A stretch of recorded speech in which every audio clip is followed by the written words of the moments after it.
좋아요와 구독, 알림 설정 부탁드려요. 오늘의 사연 지금 바로 시작해 볼게요. 안녕하세요. 20대 후반 남자입니다. 원룸 아래층에 사는 그녀와의 이야기를 사연으로 한번 보내봅니다. 대학교를 졸업하고 본가에 내려와 몇 달을 놀다가 원하는 기업에는 취직도 안 되고 시간만 낭비하는 것 같아 여기저기 이력서를 써보다가 서울에 있는 한 외국계 기업에 우연찮게 취직이 되었습니다. 외국계 기업이라고 저는 주변에서 야근도 없고 자유로운 회사 분위기가 장점이라는 말을 들었는데 제가 입사한 회사는 꼭 그렇지만도 않더라고요. 업무 자체는 어려운 게 없는데 너무 급작스럽게 생기는 일이 많아 야근이 굉장히 많은 편이었지요. 인수인계 해주던 옆자리 사수의 말로는 이 업종이 수요는 많기 때문에 잘 배워두면 관련 업계로 이직할 때 메리트가 있다는 설득에 힘든 걸 참아보기로 했습니다. 그래도 부푼 꿈을 안고 상경했는데 사나이가 칼을 뽑았으니 무라도 썰어보겠다는 마음가짐으로 버티고 버텼죠. 물론 아직도 버티고 있습니다. 생각보다 이직의 기회는 쉽게 오질 않았네요. 아무튼 저는 회사에서 조금 거리가 먼 원룸촌에 살았습니다. 부모님이 취직 선물이라고 차를 한 대 사주셨기 때문에 집세가 조금이라도 싼 곳에서 살며 악착같이 돈을 모으기로 한 결정이었죠. 대학생보다는 직장인이 많은 원룸촌이었는데 단 하나 불편한 점이 있었습니다. 그것은 주차 문제였지요.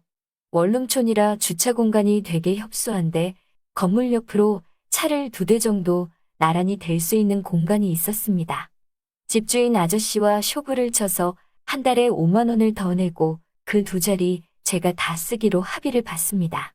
2자리를 다 쓰게 된 이유는 차를 일렬로 주차를 해야 했는데 회사 특성상 야근도 많지만 새벽에 출근하는 경우가 있는데 차를 안쪽에 주차시키면 제 차가 못 빠져나올 수도 있기 때문이었어요. 그렇게 몇 달을 아무 소동 없이 잘 지내고 있는데 어느 날 퇴근하고 오니 제 자리 안쪽에 하얀색 승용차가 주차되어 있었습니다. 집주인 아저씨 아들내미가 놀러 왔나 싶어서 그러려니 하고 앞쪽에다가 주차를 하고 야근으로 지친 몸을 늦잠을 자면서 풀고 있었죠.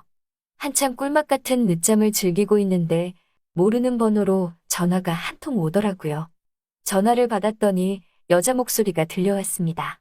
이 이야기의 주인공 그녀였어요.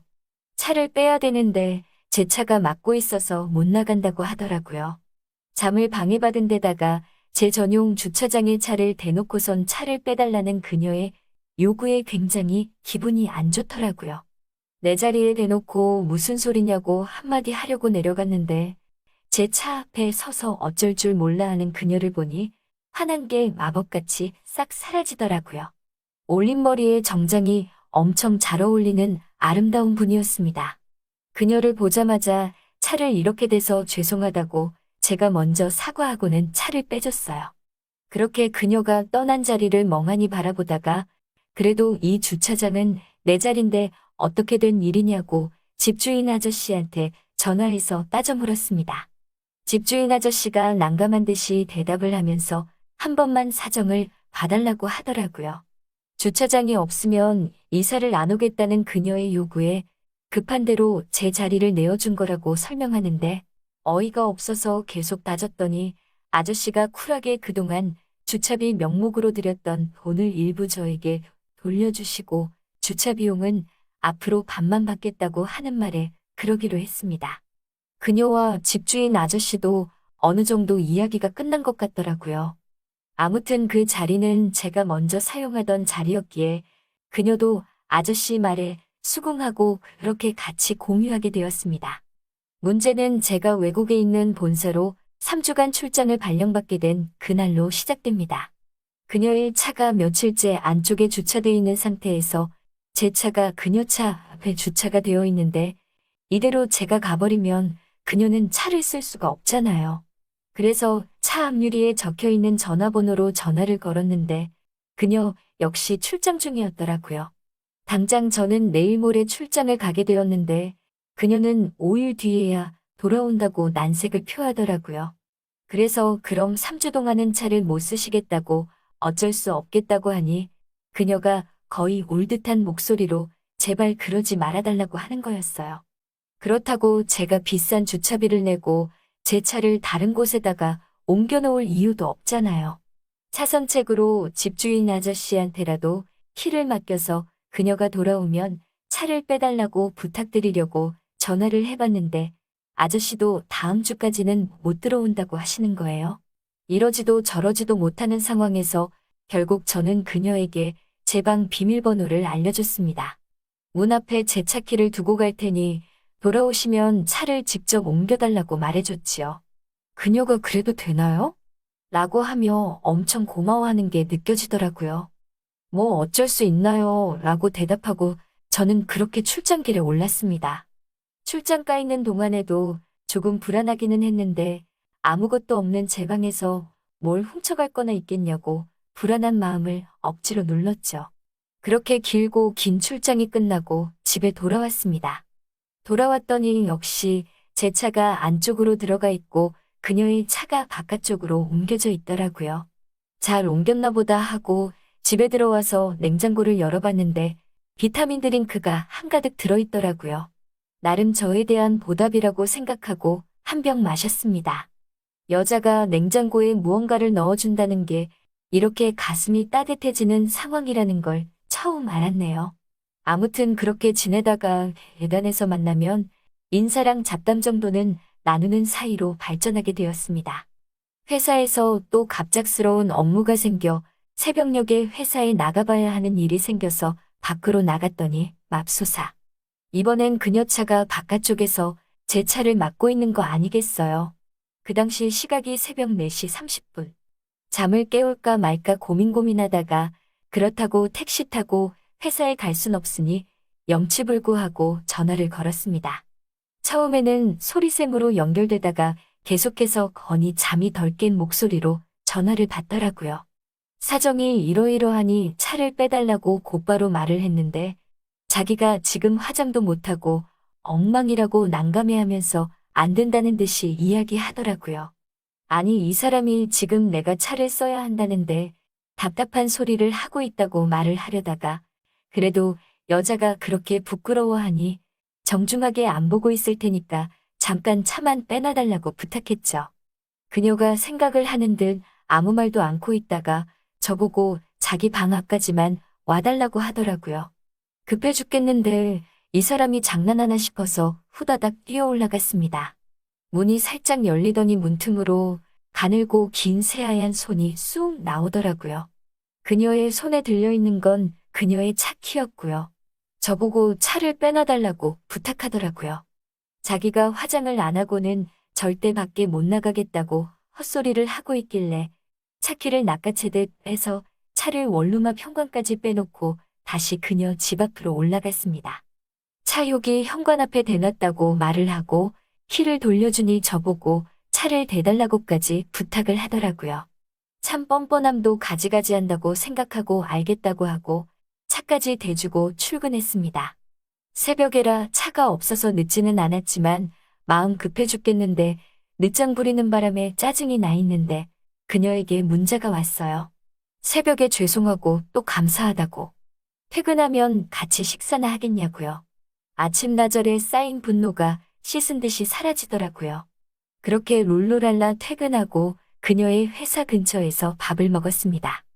여자들 좋아하는 그 스테이크 팔고 셀프바 있는 그런 데서 밥을 먹었는데 마주보고 앉아있으니 그녀의 아름다움에 밥이 입으로 넘어가는지 코로 넘어가는지 모르겠더라고요.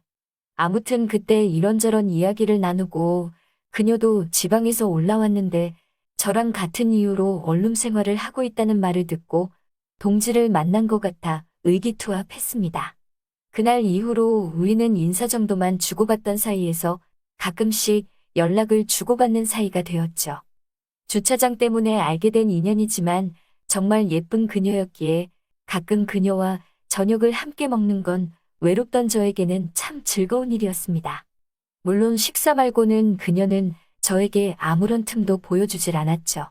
그냥 의지할 수 있는 이웃사촌 정도의 관계로도 저는 좋았습니다.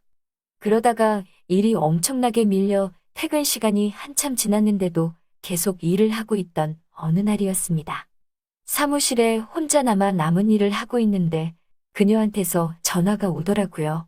다급한 목소리로 그녀가 도어락이 안 열린다고 엄청 당황을 한 채로 말을 이어가더라고요. 배터리가 나갔을 테니 건널목 지나서 편의점 가서 9볼트짜리 건전지 사오고 밑에 쪽 열면 껴져 있는 대로 다시 끼면 될 거라고 설명을 했는데 그녀는 9볼트짜리 건전지부터 생소해 하더라고요. 걱정돼서 잘하고 있냐고 물어보니 아마도 잘하고 있는 것 같아요. 라는 의미심장한 답변을 들었습니다. 급한 대로 집주인 아저씨한테 전화를 했는데 손주 보러 갔다고 내일이나 돼야 돌아올 거라는 대답을 들었어요. 그리곤 창문 밖을 보니 깜깜해져 있는데 왠지 아직도 도어락하고 씨름 중일 것 같은 그녀를 생각하니 걱정이 돼서 손에 일이 잡히지 않더라고요. 곧바로 전화기를 들어 그녀에게 전화했습니다. 도어락이 안 된다고 전화 받은 지 벌써 2시간이 넘어가는데 아직도 배터리도 교체 못한 채 밖에서 혼자 고생 중이더라고요. 빨리 퇴근해봐야 저도 못해도 4시간은 더 걸릴 것 같아서 급한 대로 그녀에게 제 방에 들어가 있으라고 했습니다. 정말 그래도 되냐고 물어보는 그녀에게 밖에 있는 것보단 그 편이 안전할 거라고 안심시키고는 저는 다시 업무에 집중했죠. 그렇게 마무리 짓고 퇴근하고 집 앞에 도착했습니다.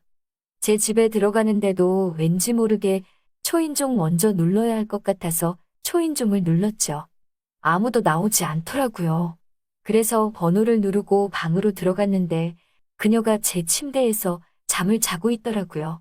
그녀가 깨지 않게 살금살금 들어가 씻고 나와서 자고 있는 그녀를 흐뭇하게 내려다봤습니다. 화장을 지우지 않은 채 잠을 자고 있는 그녀의 맨얼굴이 너무 궁금해지더라고요.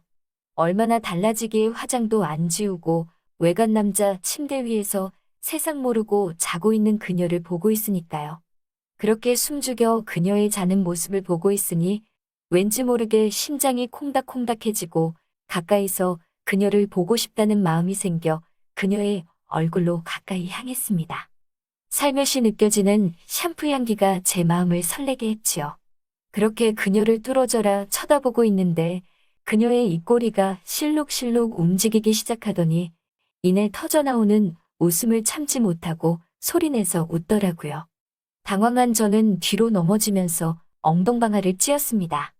제가 들어오는 소리를 듣고 잠에서 깼는데 그녀도 이런 상황이 처음이라 저를 어떻게 맞아야 할지 애매해서 누워서 자는 척을 하고 있었다고 하네요.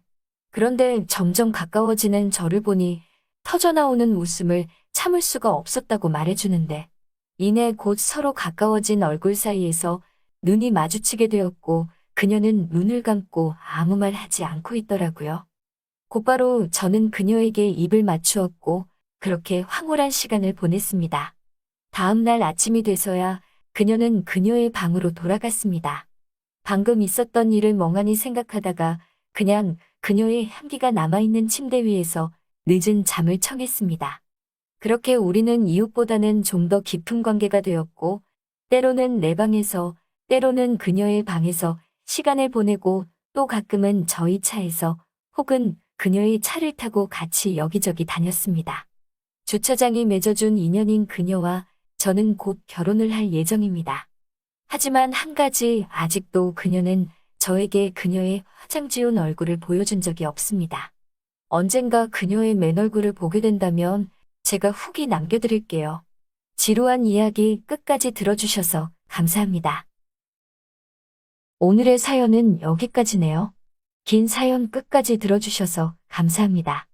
구독과 좋아요 잊지 말아주세요.